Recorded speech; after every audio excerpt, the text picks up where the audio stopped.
Have you ever felt like no matter how hard you try, you're still bound by the past? As if every step forward is pulled back. Are there memories, old moments, that should be let go, yet they still linger in your mind, silently haunting your heart? If letting go isn't about forgetting, but a journey of understanding and reclaiming inner freedom, are you ready to begin today? There are days when you wake up and the feeling of tiredness has clung to you from the very first moment. Not because the day ahead is heavy, but because you are dragging invisible burdens, regrets not yet released, broken hearts not yet healed, failures, lingering anxieties still present.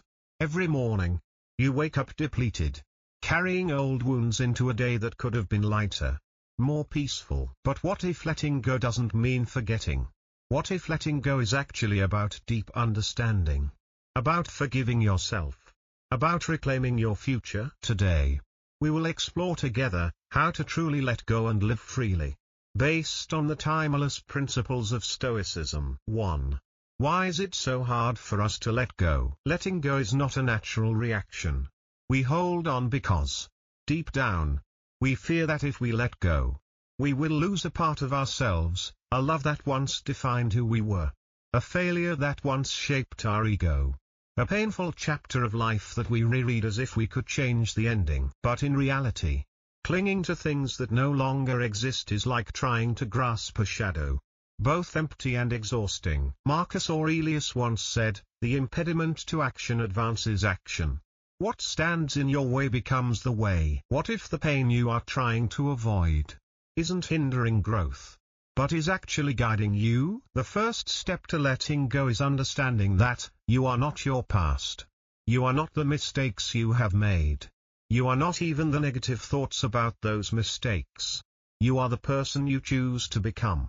From this moment forward, letting go begins when you stop identifying with your wounds and start identifying with the lessons they leave behind. 2. Accept what you cannot change. There is a harsh truth: life doesn't always give you the closure you desire. There are people who hurt you but never apologize. There are doors that close and you never find the key. Epictetus taught that some things are in our control, others are not. You cannot control how others treat you.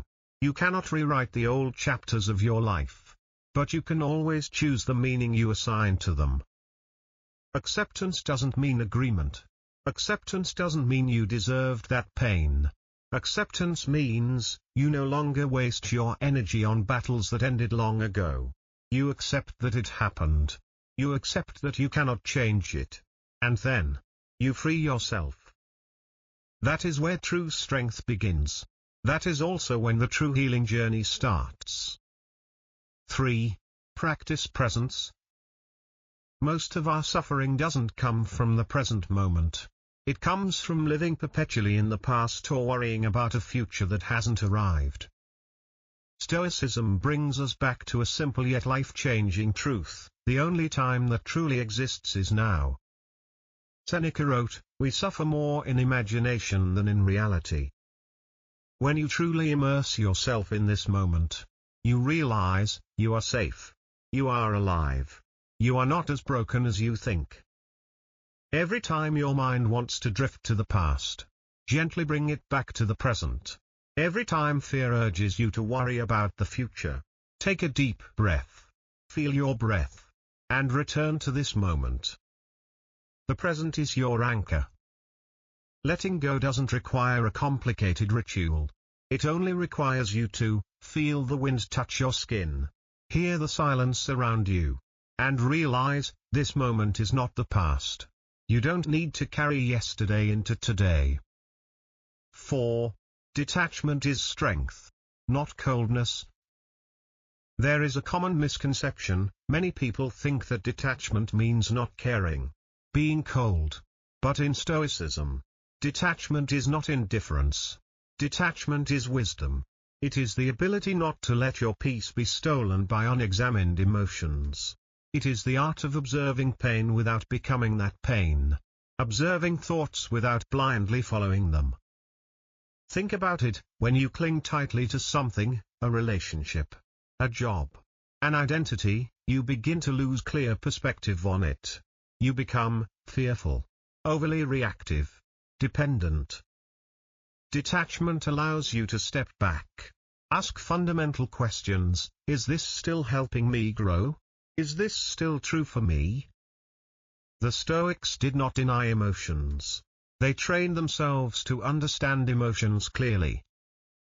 Marcus Aurelius wrote, "You don't have to turn this into something. It doesn't have to wound you." Letting go through detachment is the way to find the solid center within you, so that, no matter how life spins, you remain steady, unmoved. That is strength, silent strength, calmness, unshakable. 5. You are not what you have lost.